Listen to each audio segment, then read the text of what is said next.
Yesterday, I was during a break. I was scrolling through my Twitter timeline, or whatever you call it, and here was this tweet by Allison Gill.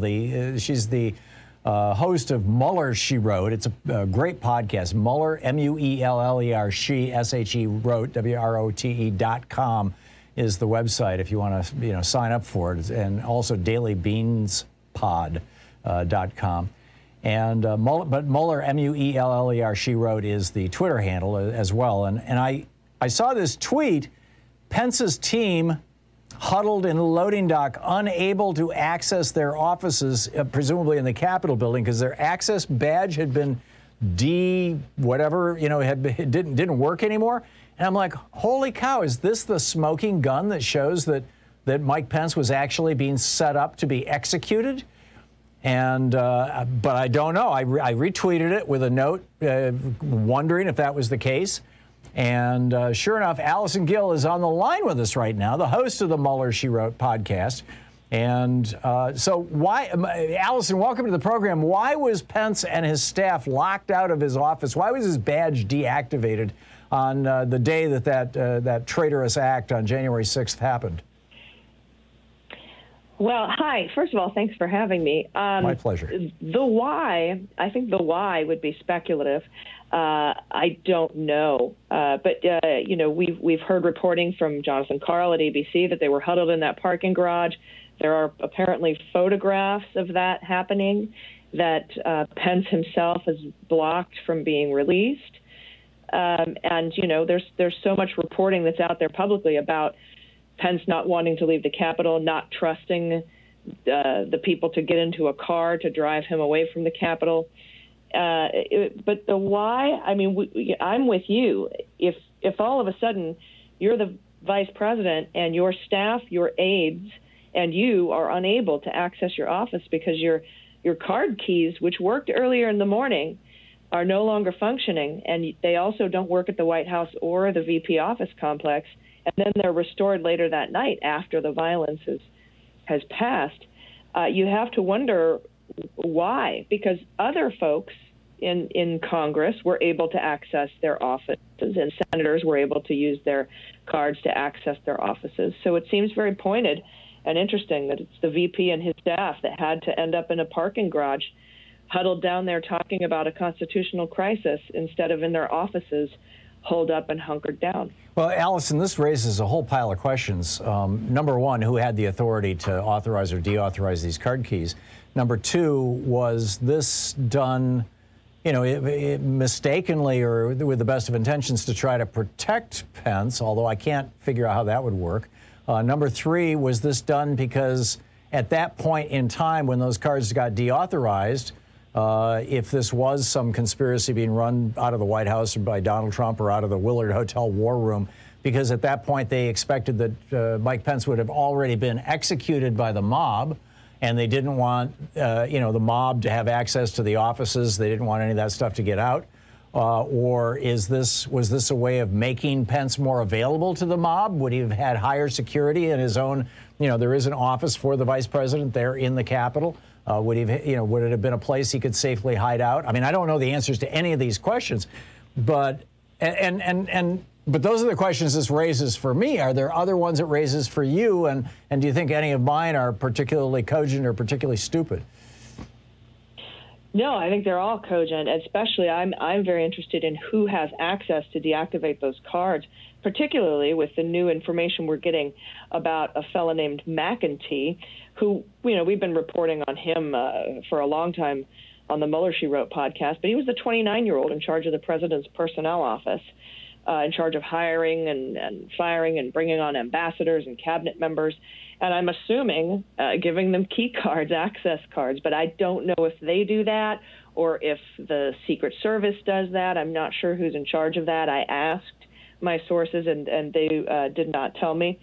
And then also, one of my questions as well, Tom, was maybe these were deactivated as a safety measure. For example, if somebody from the mob, the riotous mob, got a hold of somebody's key card, somebody like the vice president or after he got hung, person, Right, right. Then would they have access to these offices instead of having to do what they did, which was resort to breaking down doors? But again, everyone else's card keys worked. And the fact that their card keys also did not work at the White House and the separate vice president office complex from the Capitol complex, or the vice president offices in the Capitol complex, just seems a little too much of a coincidence. Well, it seems like the vice president got deauthorized himself.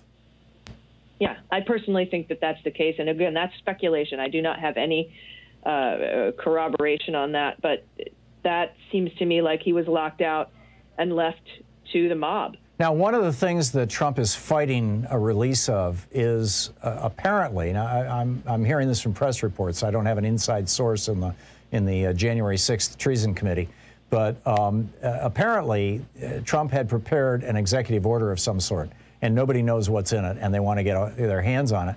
What if the executive order was to say, Mike Pence didn't do his job, he's no longer vice president, I'm appointing, John McEntee as my vice president or whoever, and so, hey, you're not vice president anymore, we're going to deauthorize your card. Do you know anything about that? About this so-called executive order? Yeah, I don't know what's in that executive order. I'm very interested to find out, though I do think that, this Friday, if those documents go to the committee, they probably won't be released to the public anytime soon to help preserve any potential future criminal investigations.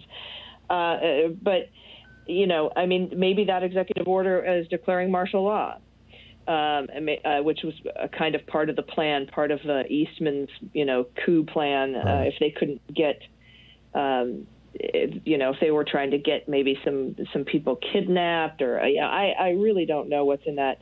The other thing I'm very interested to find out about it. Yeah, me too. We're talking with Allison Gill, the host of the Mueller She Wrote podcast. Allison, we have this whole scenario that has of hang Mike Pence, where they were marching through the halls chanting hang Mike Pence.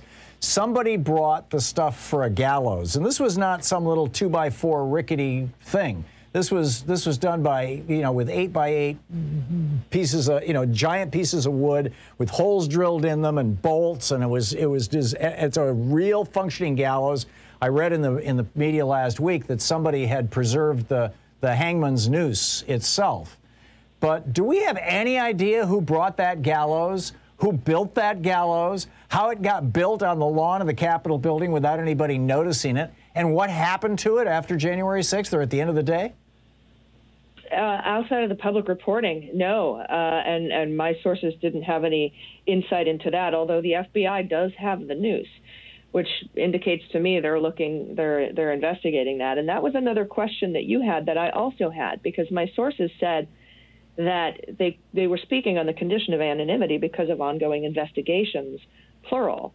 Now, I asked, were these law enforcement investigations, meaning Department of Justice criminal investigations, or were these congressional investigations, meaning January 6th committee? And they would not answer that. So that is still a question that I do not have answered, and I think that's a question that the rest of the United States is waiting to find out. Is the Department of Justice investigating the higher ups, the funders, the leaders, the insiders of the insurrection? Yeah, we had Paul Gosar's brother on, who's a practicing attorney, and he was speculating that Merrick Garland is just biding his time, hoping somebody in the Supreme Court dies so they can put him on there, and he doesn't want to rock the boat. I mean, the speculation is just going nuts. Last point here, Allison, co-host of the Mueller She Wrote podcast, is the information that you have that these key cards were deactivated, is that information that the January 6th Treason Investigation Committee also has? I'm unable to answer that question at this time, based on conversations I've had with sources. Okay. Well, let's hope so. I can't help you there. I get it. I'm not trying to out your source or anything like that, but this is big. I think this is big news. I think this really has the potential to be huge news. Allison Gill breaking the story at the Mueller She Wrote podcast. Mueller She Wrote. It's MUELLER. MuellerSheWrote.com and DailyBeansPod.com. And, of course, Mueller She Wrote on Twitter and Daily Beans Pod on Twitter. Allison, thank you so much for dropping by. Great talking with you. Thanks so much, Tom. Appreciate it. My pleasure. Keep up the great work.